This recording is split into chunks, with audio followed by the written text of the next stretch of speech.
গুজবে কান দিয়ে লাভ হবে না। ফেব্রুয়ারির প্রথমার্ধে নির্বাচন অনুষ্ঠিত হবে।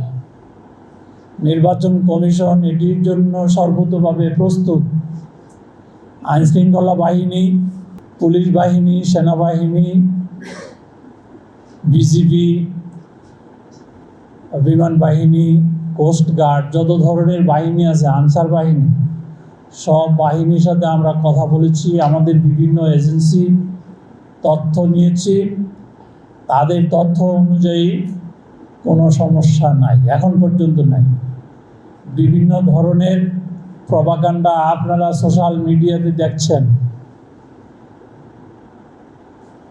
কিছু কিছু বিষয় নতুনভাবে উদ্ভব হচ্ছে, সেই বিষয়গুলো আপনাদের চিন্তা করার কোনো কারণ নাই। সরকার যেভাবে সিদ্ধান্ত নেবে, নির্বাচন কমিশন যেভাবে সিদ্ধান্ত নেবে, সেভাবে কাজ হবে।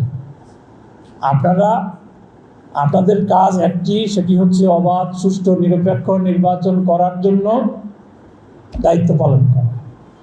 আর আপনাদের সাথে যারা সহকর্মী রয়েছেন, আপনাদের আত্মীয় স্বজন, পাড়া প্রতিবেশী, এদেরকেও এই মেসেজটি দিবেন যে এবারের নির্বাচন আমরা একটা সর্বোৎকৃষ্ট নির্বাচন করার প্রত্যয় নিয়ে এগোচ্ছি।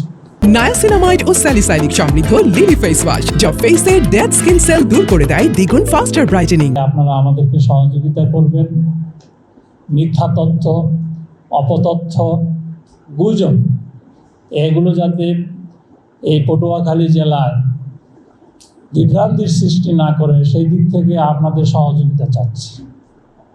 তো প্রতিটি নাগরিকের দায়িত্ব যে একটি সুষ্ঠু নির্বাচন করার জন্য সহযোগিতা করা। নির্বাচন কমিশন সেই সহযোগিতা সবার কাছ থেকে আশা করেন। নির্বাচন কমিশন দৃঢ় প্রত্যয় আবারও কমিশনের পক্ষে ব্যক্ত করছি, ভালো, অবাধ, সুষ্ঠু, নিরপেক্ষ নির্বাচন করার জন্য যত প্রস্তুতি আছে আমরা সব প্রস্তুতি নিয়ে রেখেছি।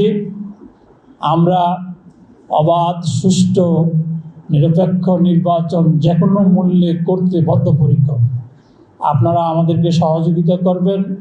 গুজবে কান দিয়ে লাভ হবে না। কালকে দেখলাম সোশ্যাল মিডিয়াতে আমাদের সিনিয়র সচিব স্যার দেখাচ্ছেন যে প্রবাসী ভোটের একটা নিউজ এরকমভাবে আসছে যে সার্ভার কাজ করতে পারছে না, সেজন্য প্রবাসীরা ভোট আর তালিকাভুক্ত হতে পারছে না। অথচ সেই কাজটা আমরা শুরুই করি, আমাদের শুরু হবে আরও পরে।